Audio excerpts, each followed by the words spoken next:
India under 19 versus Pakistan under 19. పేరు వింటేనే temperature పెరిగే మ్యాచ్ ఇది. కానీ ఇవాళ ఇది కేవలం ఒక హై వోల్టేజ్ గేమ్ మాత్రమే కాదు, ఒక క్లియర్ స్టేట్మెంట్ మ్యాచ్ కూడా. సెమీఫైనల్ డ్రీమ్ కోసం రెండు జట్ల మధ్య జరిగిన ఈ పోరులో చివరికి ఇండియా అండర్ 19 తన క్లాస్ ఏంటో చూపించింది. టాస్ ఓడి ముందుగా బ్యాటింగ్ కి వచ్చిన ఇండియా స్టార్టింగ్ లో మాత్రం షాకులు ఎదురయ్యాయి. ఓపెనర్లు త్వరగానే పెవిలియన్ కి చేరారు. కెప్టెన్ ఆయుష్ మాత్రే కూడా ఖాతా తెరవకుండానే అవుట్ అయ్యారు. దీంతో 47 రన్స్ కి 3 వికెట్లు పడిపోయాయి. ఇక టీమిండియా పని అయిపోయిందా అని అనిపించింది. బట్ అప్పుడు క్రీజ్లో నిలబడ్డారు వేదాంత్ త్రివేది. అండర్ 19 మ్యాచ్ అయినా అతని బ్యాటింగ్ లో పక్కా మెచ్యూరిటీగా అనిపించింది. వేదాంత్ ఒక ఎండ్ను గట్టిగా పట్టుకొని నిలబడుతూ స్ట్రైక్ రొటేట్ చేస్తూ ఇన్నింగ్స్ ని ముందుకు నడిపించారు.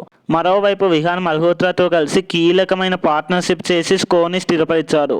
పెద్ద షాట్లకు తొందరపడకుండా పరిస్థితిని అర్థం చేసుకుని ఆడడం ఈ ఇన్నింగ్స్ లో అతని స్పెషాలిటీ. ఒకవైపు వికెట్లు పడుతున్న మరోవైపు స్కోర్ బోర్డు మాత్రం నెమ్మదిగా కానీ గట్టిగా కదిలింది. ఇక మిడిల్ ఓవర్స్ తర్వాత అంబరీష్, కనిష్క్, చౌహాన్ వచ్చాక ఇన్నింగ్స్ కి కొత్త ఊపు వచ్చింది. కనిష్క్ అయితే వచ్చిన వెంటనే అగ్రెసివ్ గా ఆడి బౌండరీలతో స్కోర్ వేగాన్ని పెంచారు.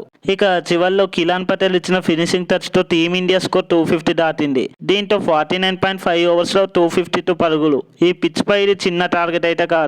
ఇక 252 చేసుకు వచ్చిన పాకిస్తాన్ అండర్ 19 స్టార్టింగ్ మాత్రం అదిరిపోయిందని చెప్పాలి. జహూర్, ఉస్మాన్ ఖాన్ కలిసి ఇండియా బౌలర్లపై ఎంతో కొంత ప్రెజర్ అయితే తీసుకువచ్చారు. పాకిజాకి పవర్ ప్లేలో రన్స్ బాగా వచ్చాయి. ఒక దశలో స్కోర్ 88 కి ఒక్క వికెట్ మాత్రమే ఉంది. అక్కడికి వచ్చేసరికి మ్యాచ్ పూర్తిగా పాకిస్తాన్ వైపే వెళ్ళినట్టు అనిపించింది. తర్వాత కూడా ఉస్మాన్ ఖాన్, యూసఫ్ పార్ట్నర్షిప్ మ్యాచ్ ని మరింత పాక్ చేతుల్లోకి తీసుకెళ్లింది. దీంతో 151 రన్స్ కి కేవలం 2 వికెట్స్ మాత్రమే కోల్పోయింది. బట్ ఇక్కడే అసలు టర్నింగ్ పాయింట్ వచ్చింది. పిచ్ స్పిన్ కి అనుకూలంగా మారడం జరిగింది. దాన్ని వెంటనే గమనించారు కెప్టెన్ ఆయుష్ మాత్రే. తానే బౌలింగ్ కి వచ్చారు. ఫస్ట్ బాల్ కి కీలక వికెట్. అదే సెకండ్ నుంచి మ్యాచ్ కంప్లీట్ గా మారిపోయింది. ఆ తర్వాత మొదలైంది చూడండి ఇండియన్ స్పిన్నర్ల షో మొదలైంది. ఇక కిలాన్ పటేల్ తన లైన్ లెంగ్త్ తో బ్యాట్స్మెన్ లను కట్టడి చేశారు. మరోవైపు విహాన్ మల్హోత్రా, కనిష్క్, చౌహాన్ కూడా వరుసగా వికెట్లు తీస్తూ పాకిస్తాన్ బ్యాటింగ్ కి పూర్తిగా కూల్చేశారు. ఒకప్పుడు ఈజీగా కనిపించిన చేజ్ ఇప్పుడేమో భారీ ఒత్తిడిగా మారింది.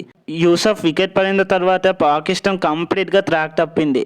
వికెట్లు వరుసగా పడుతుండగా రన్ రేట్ కూడా పెరిగిపోయింది. ముఖ్యంగా టార్గెట్ కి ఒక నిర్దిష్ట ఓవర్లలో చేరుకోవాలన్న ఉద్దేశం లేకుండా ఆడిన తీరు అందరినీ కూడా సర్ప్రైజ్ చేసింది. ఇంత మంచి స్టార్ట్ వచ్చినా అగ్రెషన్ చూపించకపోవడం వాళ్ళకు భారీ నష్టం చేసింది. చివరికి పాకిస్తాన్ అండర్ 19 టీం 46.2 ఓవర్స్ లో 194 రన్స్ కి ఆల్అౌట్ అయింది. దీంతో టీమిండియా 58 రన్స్ డిఫరెన్స్ తో ఘన విజయం సాధించింది. ఇది కేవలం ఒక గెలుపైతే కాదు, ఒక డిసిప్లైన్డ్ స్మార్ట్ క్రికెట్ ఎలా ఆడాలో చూపించిన మ్యాచ్. కెప్టెన్ ఆయుష్ మాత్రే డిసిషన్, స్పిన్నర్ల కలిసికట్టైన ప్రదర్శన ఈ విజయంలో కీలక పాత్ర పోషించాయి. సో ఈ రిజల్ట్ తో ఇండియా అండర్ 19 సెమీఫైనల్ కి అర్హత సాధించింది. మరోవైపు పాకిస్తాన్ టానీ నుంచి నిష్క్రమించింది. ఇప్పుడు ముందుండి సెమీఫైనల్ పోరు Bharat versus Afghanistan. Form, confidence రెండు ఇండియా వైపే ఉన్నాయి. ఈ జోడుతో టీమిండియా ఫైనల్ దాకా వెళ్ళగలదా? ఆ ఆన్సర్ త్వరలోనే తెలిసిపోతుంది. మరి మీ ఒపీనియన్ కూడా కామెంట్లో చెప్పండి. ఈ వీడియో నచ్చితే లైక్, షేర్ అండ్ సబ్స్క్రైబ్ చేయండి. మరో వీడియోతో మళ్ళీ కలుద్దాం. Thanks for watching. జై హింద్.